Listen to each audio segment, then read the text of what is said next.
నమస్తే అందరికీ. ఈరోజు మనం తమిళనాడులో ఫేమస్ అయిన మహాబలిపురం టెంపుల్ దగ్గరైతే ఉన్నాము.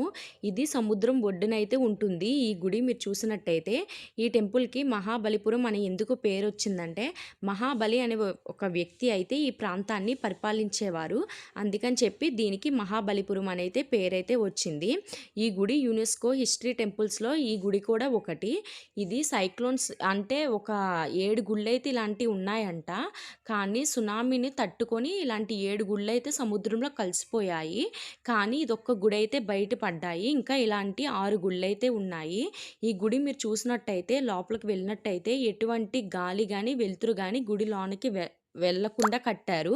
అంటే అప్పుల్లో అంత టెక్నాలజీ యూజ్ చేసి కట్టారంటే నిజంగా ఇప్పటికి కూడా సైంటిస్టులకి ఒక చరిత్ర కిందనే ఉండిపోయింది. ఇక్కడ మీరు చూసినట్టయితే 100 సంవత్సరాల కిందట కట్టిన లైట్ హౌస్ కూడా అప్పుల్లో కట్టారు. అంత టెక్నాలజీ అప్పుల్లో కూడా ఉందంటే నిజంగా ఆశ్చర్యపోవాలి. మరి మీలో ఎంతమంది ఈ టెంపుల్‌కి వెళ్లారు?